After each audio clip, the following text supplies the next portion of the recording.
Entry 1. I figured it out. I figured out how those with godlike power get it. It's not some grand deity granting a select few great power. It's more simple and down to earth than that. That's not to say said deity couldn't play a part in it, though.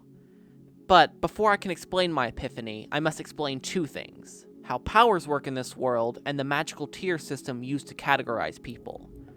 To understand how powers work, you must understand experience, magical energy, and orbs. When a power gains experience, it becomes easier to use, and that it takes less energy to perform. Experience is obtained by using the power, doing activities related to the power, and buying it with orbs. Magical energy is what powers one's powers. It can be obtained by absorbing energy and matter, which is a power included in the base powers that anyone with powers has. Orbs are the currency used in the powers interface. They are received daily, the number based on your overall level, and can also be created at the cost of magical energy. They can be used to buy experience and power upgrades. An example of a power upgrade would be adding control over mist to water powers, or control over smoke to fire powers. While not particularly relevant to the topic at hand, the other thing you should know about powers are the base powers. The first is the aforementioned energy and matter absorption for collecting magical energy. The second is the ability to cast spells. Some spells are only available to those with certain powers, but many can be cast by anyone with magic. The rest of the base powers are quite numerous, but boil down to just being more resilient/stronger.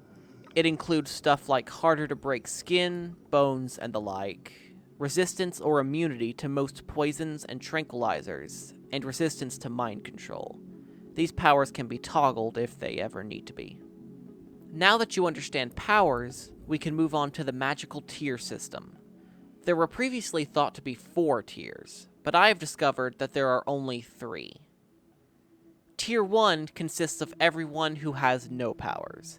These people can still level up their attack, defense, and health, as well as other things that are skills rather than powers, like charisma and stealth. Tier 2 is very interesting. It consists of people born with the base powers, but no others. As they mature, usually in the 12 to 18 range, powers specific to them develop. What powers they develop always seems to be based off one of 3 things.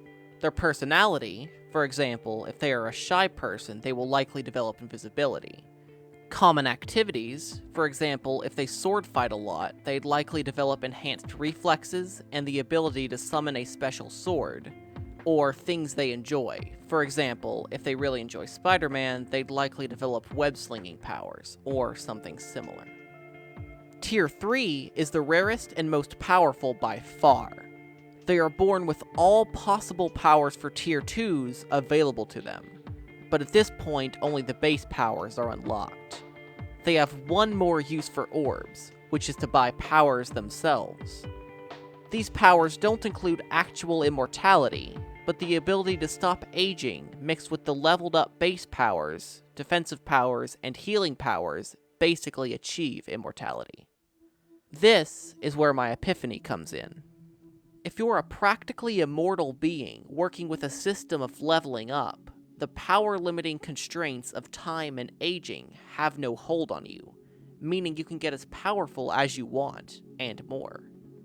My realization is that those godlike beings that were previously thought to be part of a very rare Tier 4 are actually just Tier 3s who have been around a very long time. But, with that said, that's all I have for now. If I ever have an epiphany like this again, if some giant event occurs, or if I just feel like writing down explanations to things, I'll write in this journal again. Bye. Signed, Jonathan U. Maker.